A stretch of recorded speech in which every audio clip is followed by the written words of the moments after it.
Hello guys! Welcome sa Smiley Vlog. Anyway, I'm RJ Madrona and my channel is about love, life abroad, and travel vlogs. If yan guys ang content na hanap nyo, just visit my channel, watch my video, at kung nagustuhan nyo po, don't forget to like, to share, and comment. At kung bago lang po kayo sa channel ko, don't forget to subscribe and hit na rin ang notification bell para updated po kayo sa mga susunod pang video ang i-upload ko. And before I start, isa-shoutout ko muna ang Dabawin TV and Mike Motovlog. Thank you so much guys for watching. And this video guys, pag-usapan po natin dito po sa Hong Kong at kung ano bang mahahalagang bagay na pwede nyo pong dalhin at hindi nyo po pwedeng dalhin if gusto nyo pong pumunta at magtrabaho po dito sa Hong Kong. And anyway guys, I'm also an OFW here in Hong Kong, so I would like to share some ideas and information, so just keep watching.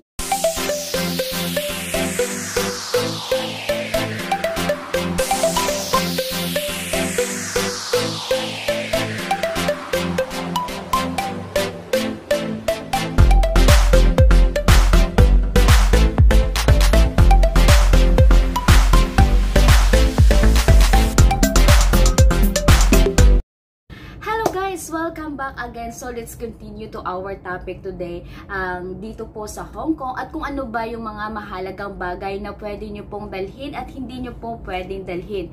Guys, una, dapat meron po kayong passport, plane ticket, working visa, at dapat fully vaccinated po kayo. Kasi yan po ang number one na requirements ng immigration before po kayo papasok sa bansang Hong Kong at kahit alingmang bansa na pagtatrabahuhan nyo. At kailangan din natin guys yung maleta or bag kasi yan yung bagay na gagamitin natin lagyan ng ating mga gamit. Hindi naman pwedeng nalagay natin sa box o sa plastic kasi nga pupunta tayo ng abroad. So kailangan natin yung maleta or bag. At yung mga sinabi ko po na important document just like your passport, working visa, plane ticket, your certificate that stated that you are fully vaccinated. At I know before po kayo pumunta dito sa ibang bansa o pumunta dito sa Hong Kong, I know marami po kayong pinagdaanan na training just like your OWA, TESDA, PIDUS, at I know you have a general medical for your para sa sarili nyo. I know you have a certificate. So it's pwede dalhin nyo rin po for in case nahahanapin po ng immigration, meron po kayong ipapakita. At yun, ang lahat na yan guys, ilagay nyo po sa inyong hand carry para madali pong makuha at mahanap. Huwag nyo pong ilagay sa inyong maleta. At guys, dito po sa Hong Kong, halos po ng mga employer po dito ay nasa condo po yung bahay nila. Kaya kadalasan po ng mga OFW dito ay share room lang sa alaga nila o meron silang alaga sa kusina, sa sala. Some naman merong sariling kwarto. Kaso super liit po. Just like me, meron po akong sariling kwarto. Kaso super liit lang po yung space. As in yung cabinet ko po, 7 kg lang po yung pwede kong mailagay na gamit ko. Kaya ang iba ko po na gamit nasa loob lang po ng maleta ko. At kayo guys, if gusto nyo pong pumunta dito para magtrabaho, wag po kayo magdala ng maraming damit kasi kayo din po yung mahihirapan. At kung dito na po kayo sa Hong Kong, I know makakabili din po kayo ng mga gamit ninyo. Kasi once po na makastart na po kayo sa employer ninyo, after 1 week po, pwede na po kayo maka-apply o makalabas. So it's better na po meron po kayong dala na pocket money kasi it depends to you guys kung lalabas ka o depende sa amo mo kasi merong employer na gusto kang pagtrabahuhin. It means babayaran po kayo ng employer ninyo kasi dito po sa Hong Kong every week po yung holiday dito, yung public holiday po wala rin po tayong trabaho. At gusto nyo pong magtrabaho, babayaran po kayo ng employer ninyo kasi yan po ang law po dito. At kung meron naman pong employer na talagang palalabasin po kayo kasi ayaw nga nila magbayad. So it's better na meron din po kayong pocket money na dala pag dumating po kayo dito, ipa-exchange man nyo lang po sa airport para meron po kayong gagamitin at gagastusin.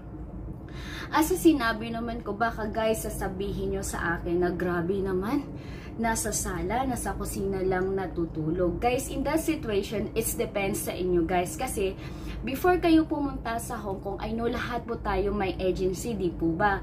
Yung agency po yung hahanap sa inyo ng employer. Once ang agency makahanap ng employer ninyo, yung employer ay tatawag sa inyo. Is mean, mag-e-interview sa inyo at tatawag sila po sa inyong WhatsApp. It's better po meron po kayong WhatsApp kasi dyan sila tatawag sa inyo. Kung wala pa po kayong WhatsApp, so it's time na mag-download po kayo.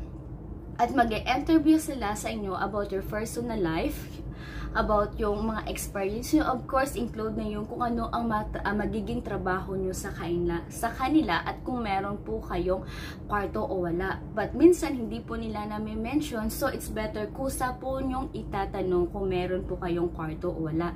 Sasabihin sa inyo, share room lang po kayo sa alaga ninyo o sa sala o sa kusina. It depends to you guys kung tatanggapin nyo yan klaseng employer.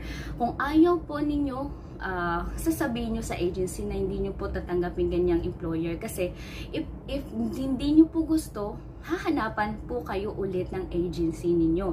At guys, dito po sa Hong Kong, meron po ditong winter season. It's mean, kung winter season po, super lamig po talaga. So, it's better po magdala po kayo ng mga winter clothes, mga makakapal nyo pong damit, jacket, medyas, at gloves kasi makakatulong po yan laban sa lamig. Kasi hindi po lahat ng employer nag-provide po ng mga winter clothes. So, it's better na magdala po kayo. At magdala rin po kayo ng mga gamot ninyo sa sakit ng ulo, sa sakit tiyan. Kasi baka bigla kayong kumain, hindi kayo natunawan. Nako, wala po kayong maiinom. So, wag naman po sana. At guys, magdala kayo ng ilang mga gamot na magagamit nyo po. At ilagay nyo po ito sa maliit na box. I-wrap nyo po ito mabuti ng packing tape. At kung meron po kayong itim na damit, mas better po, i-wrap nyo po siya ulit ng maitim na damit at ilagay nyo po ito sa gitna ng maleta ninyo.